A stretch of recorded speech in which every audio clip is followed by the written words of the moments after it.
Hey, what's up, guys? Okay, so today I want to talk about this gambler ruins, and basically this. I guess that I already make this video sometimes, but somehow like I find this is like quite cumbersome that every time I need to solve. So I want to make another, and hopefully this one is better. And yeah, hope you guys subscribe to my channel if you want to see more interview question. That you can check out my video list that I put below. Okay, so basically I think everyone knows. So you have two gamblers, and right, let's say B. Right? So let's say A has I money, and B has let's say total N minus I money. And for each round, right? For each round, A has a probability P to win. So every time A wins, so A just add one money and B lose one money. So that means that B has a 1 minus P probability to win. That's called Q.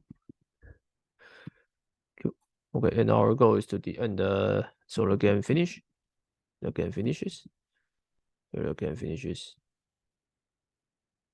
If one of the A or B has no one.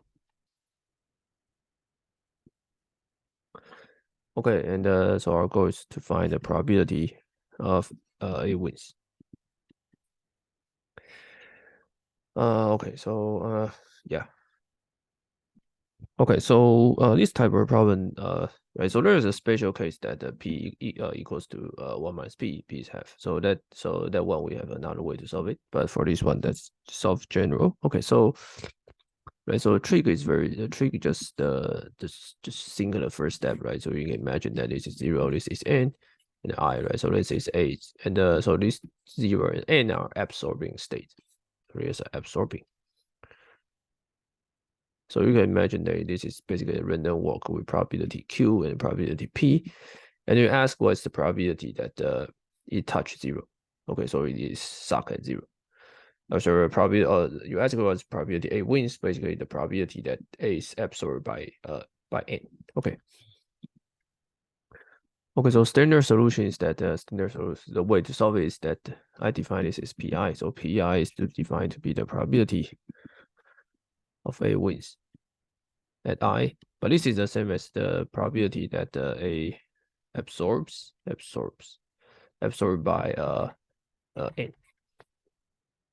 Okay, so your PI will be first step you can go P, right? So when you go P, you become PI plus 1. When you go left, you can become Q, PI minus 1. Okay, so our goal is to solve in this equation.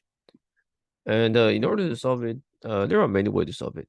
Okay, so you can see that this is like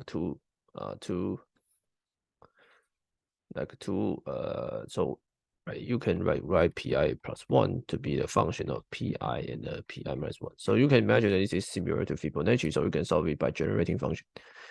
Okay, so what the standard way to solve it is just assign the variable. So basically, you can imagine this is similar to a differential equation. So all you need to do is just you can just imagine that pi is xi. And notice that you need to add a condition, right? So P0 means that A original A definitely is 0, right? Because at the beginning, there's no money for A, and the PA is 1. Okay, so once you can solve it, you get X. So you get XI equals to PXI plus 1 plus QXI minus 1. Okay, so this is 1 equals to PX plus Q divided by X, where is PX squared minus 1 minus X, right, plus Q equals 0. So this is a px squared minus x plus 1 minus p is 0. Okay, now you can see that when x equals to 1, this is 0, right? So I can just do a simple calculation. I can just write this guy into, let's see, you can check this. It's just x minus 1 and the px minus 1 minus p. Okay, so x equals to 1 or x equals to 1 minus p divided by p. Okay, so what is our general solution? So once we have this, then we can write our general solution to be the following.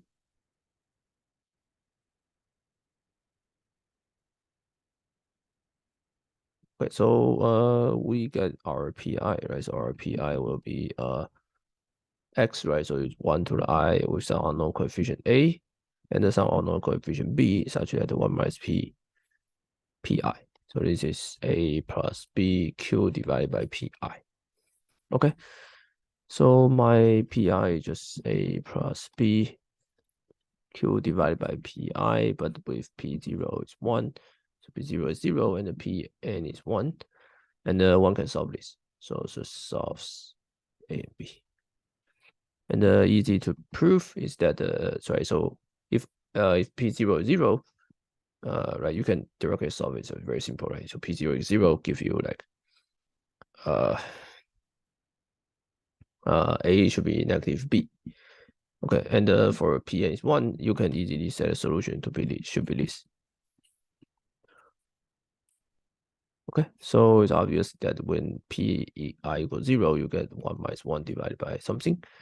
And then when Pn, you get 1 minus QPn, 1 minus Q divided by Pn, which is 1. Okay, so this is our general solution.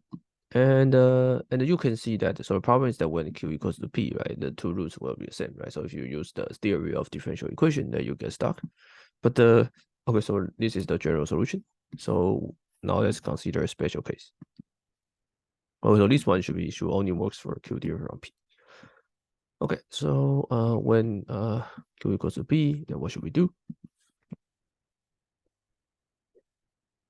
Okay, so I provide two ways, right? So if you see a textbook you usually call it, you can take a limit, right? So this is like the L'Hopital, if you know L'Hopital rule, right? So you want to take a limit. Okay, so you change a variable, let's say Q divided by P to be X. So you get 1 minus Xi divided by 1 minus Xn, and you do the differentiation.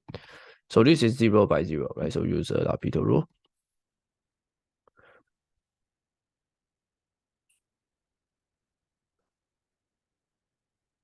So it's I divided by n, okay. And but I would think this if you use limit, then this is probably not best. Okay, so let's say my way. So my way is very simple. You know that Pi plus 1, sorry, you know that Pi, right, is basically half of Pi plus Pi minus 1. And you get P0 is 0, Pn is n. Pn is 1. So what is this? So what is this? What kind of sequence that you can for the let's say you have a sequence, right? Let's say Pi is the same as Pi minus 1 and the Pi plus 1 average. So this sequence must be arithmetic sequence, right? So arithmetic sequence. Okay, so once you will have this arithmetic sequence, then you know the answer, right? Because now you have 0, right? And which is 1. So it must be arithmetic sequence. So it must be I divided by n, right? Because these are the only arithmetic sequence such that this will work. Okay. So yeah, that's it. So yeah, hopefully this video like give you the tool to solve this problem. There are much more difficult probability question that involve this kind of solution, but use more like weird ansatz. So I would say this is the ansatz, so the ansatz way to directly solve it. I think there's a way to if you start from here, you can use generating function, and there's another maybe different way to solve it. But that's it. See you guys next videos.